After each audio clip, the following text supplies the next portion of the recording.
Melissa from With Love Melissa, and today we're going to learn about some basic embroidery supplies.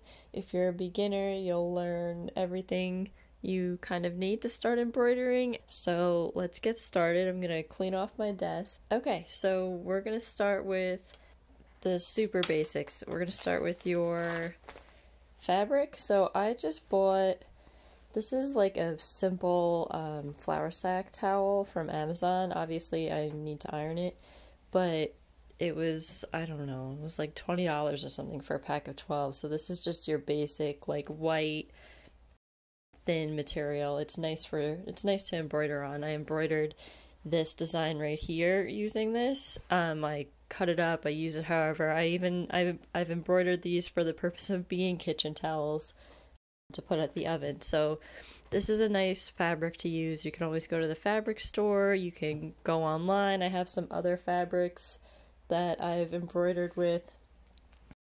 This is another fabric that I bought on Amazon. I'll link it below. I don't even know what it's called, but it's like a beige color, which I thought was nice compared to the white. So that's fabric. Obviously next you're going to need your needles. I have this nice magnetic case that I keep my needles in so they don't really move around too much. So these are embroidery needles. I got tapestry needles when I first started embroidering and I didn't know it, so I was embroidering with tapestry needles. They're a little bit bigger. Embroidery needles are smaller. So let me pull out an embroidery needle. So this is your basic embroidery needle. You can buy online or Michael's, your local craft store. I got this case and the needles from the craft store for Michael's. And I have a seam ripper, which is really handy when I need to cut my strings when I'm done using a certain color or something. So I always use this. This is a great thing to have. And then, of course, next we're going to need our embroidery hoops. So if you're doing basic patterns on embroidery hoops, you're going to need your hoop. Well, you're always going to need your hoop, really. So these are the cheap, they're super cheap. This is your basic wood embroidery hoop. Also got this from the craft store. I got this whole set for like, I don't know, I think it was like $5. It was something really not expensive. So embroidery really isn't an expensive hobby. So you can get the hoops. You can get prettier ones that have like a stained wood edge, which look really nice if you want to hang it up. But for now you can start with the basic ones like I did.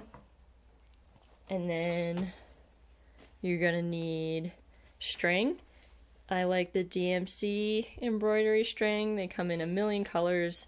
It's less than $1 for a little spool of string like this, so you can get as many colors as you want for whatever project you're working on.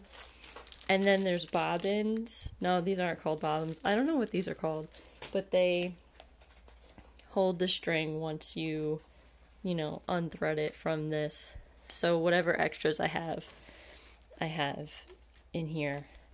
I should get a little bit more organized, but that's the way it is for now. So I have those. Actually, let me pull out these. Now, this is the basics.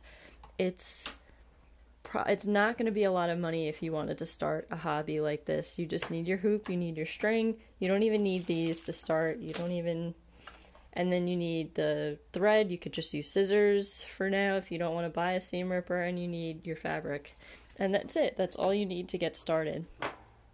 But then if you wanted to transfer a pattern very easily onto fabric, you can get these. They're like they're friction pens. So I'll link this as well. But so these pens you can use to trace. Don't use the pencil, use this instead, because this is going to come off with heat. So you can do your pattern, and then if you run an iron over it, any extra lines you see is just going to disappear once you iron it. So these are really good. And then the other thing for patterns is you can get this So Stick and Stitch Sulky brand, you just print your pattern onto this and it sticks right onto your fabric. It makes it easier to embroider. The pattern's right on there, and then when you're ready to finish the pattern, it dissolves in hot water, and then this whole paper will just dissolve away. So this is awesome. Every embroiderer that I've seen online uses this, the Stick and Stitch. So if you want to really start doing this as a hobby, I would definitely invest in like 1 pack of these. So that's the basics. I'm gonna list all of this in the description, and watch for more embroidery videos, and definitely subscribe to my channel.